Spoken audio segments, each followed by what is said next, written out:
I found teachers along the way, and then I've lived in monasteries and all that, so then I found those kind of teachers. My two most moments that really turned me seriously in another direction was that I saw Edith Piaf perform in 1959 in Hollywood at the Macambo nightclub.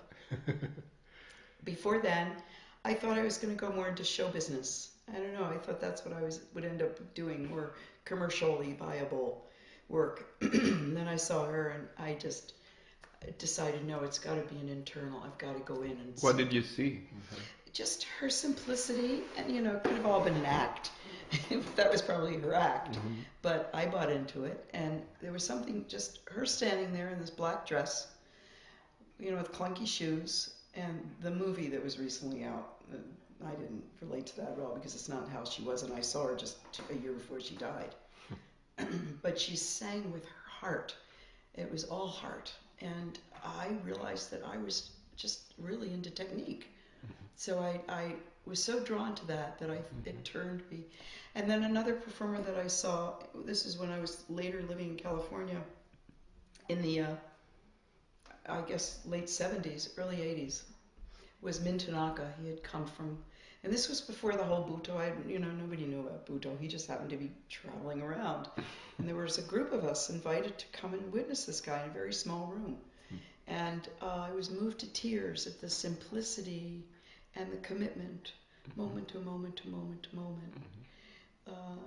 And the simplicity, I mean, he is, I guess he's still a beautiful man, and everything he did was gorgeous, but it was really the simplicity and the commitment that was so beautiful. And so that influenced me. These very basic things, heart, beauty, simplicity, commitment. These are the kinds of things that I'm interested in. But my God, we have to go through hell to get there. Because it's so not in our nature. It's not in our nature. It's not in our, I mean, it is in our nature, but it's not in our culture. It's not supported in our culture. We have to fight our way through to sit still in this culture. Yeah. It's really the nature of action rather than action. We really examine the nature of action. And because what isn't, everything is action. Even sitting still is action. The breath is action. So it's about examining, as you said, deconstructing, reconstructing. It's reverse engineering in a way. Reverse engineering. I don't know about that, but that sounds good. In this group, when we first got in the circle, our first circle, and I asked people what they wanted, and the word presence came up an awful lot, which is... And then I asked different people what they meant, and they all meant, you know, trying to, all of a sudden the mouth gets full of cotton, you know, it's very complicated. I had dinner the other night with my friend Nancy Stark-Smith, who lives here. She and I are always talking about these ideas, and is she going to be one of your people? Hopefully. Hopefully. So we were trying to define presence, you know. The simplest way, without getting really complicated and taking out reels of your digital whatever it is. It's not gigabytes of presence. Gigabytes, it's not tapes anymore. It's about being where you are. That's what all I would say was being where you are. If your body is here, this is where you're here. Rather than your body is here and you're somewhere else. Now, your body can be here, you can be here and engaging in thoughts. You know, it's not like we're cutting off our heads and our minds and our imaginations and our fantasies and our thoughts, but we're approaching it through this lens of body, which is here. And, you know, it's that simple, really, but it's lifetimes of practice.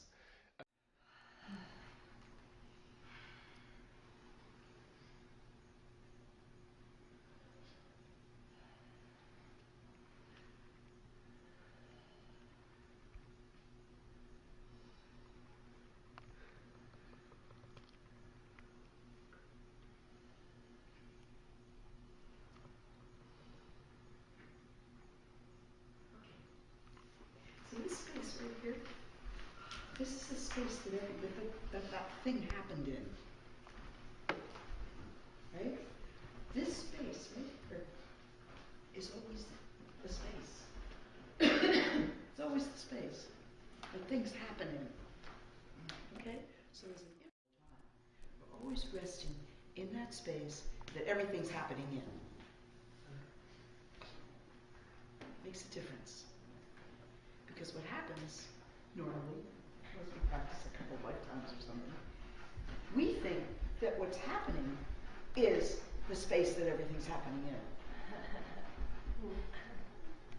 We think that that's the only thing that there is.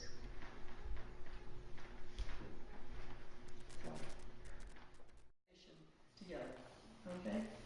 So movement and improvisation together, and your focus is on two things. And when you take action, you are either joining somebody in what they're doing, as they're doing it, where they're doing it, how they're doing it, how they are inside of how they're doing it, or you're doing something very contrasted. In what ways, Tony? Shape. Time. Space. Time. What do we mean by time? Rhythm. Duration, and speed. Okay, so time, space. What else?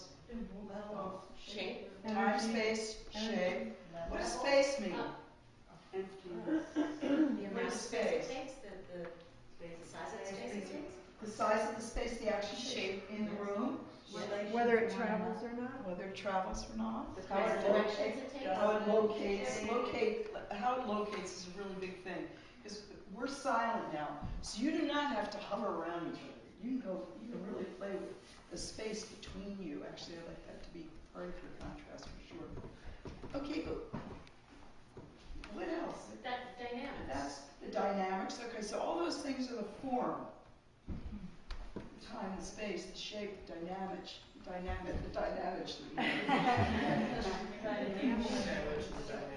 else is there to an action? Like, what's the point? It's content. Yeah, that's the point. That's the point. Okay, that's its function. Okay, so standing neutral.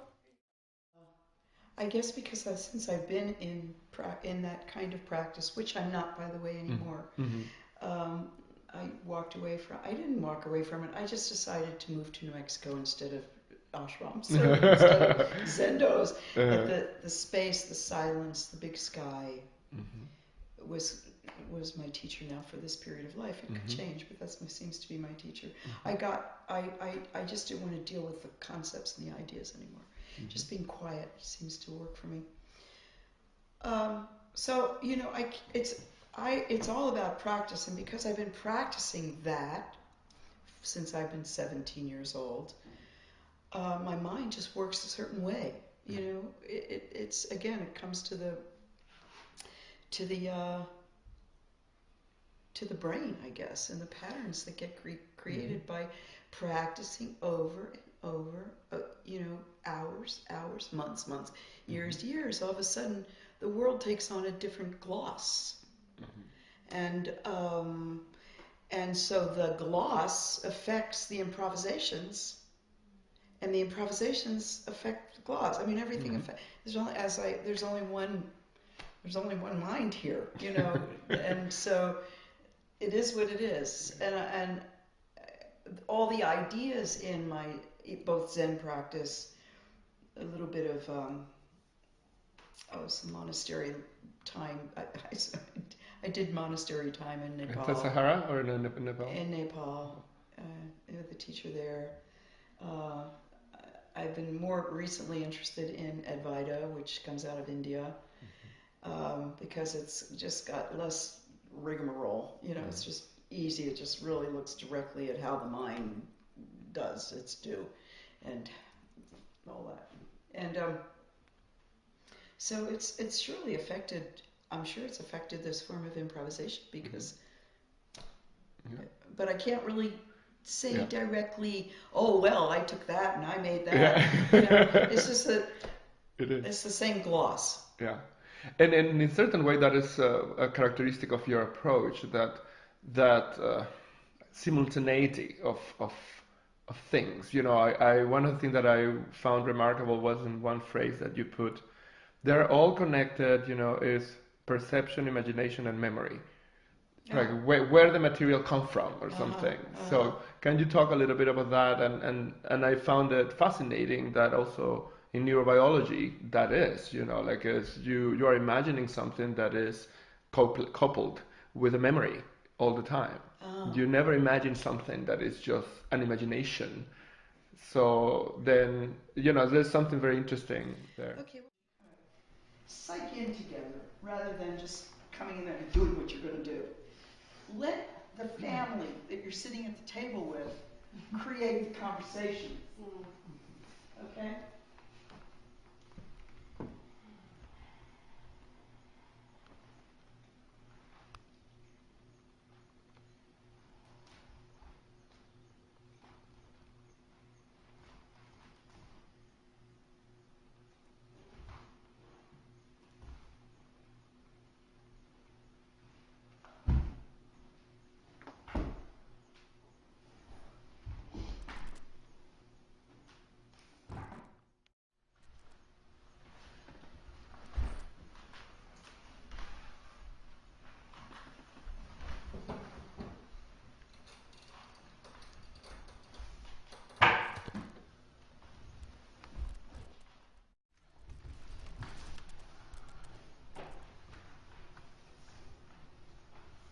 Eyes are active.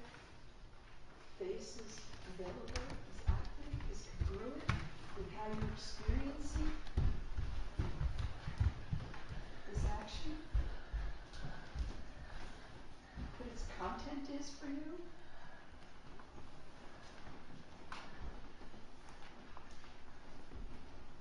Whatever it is that's going on right now with you, saturate even more.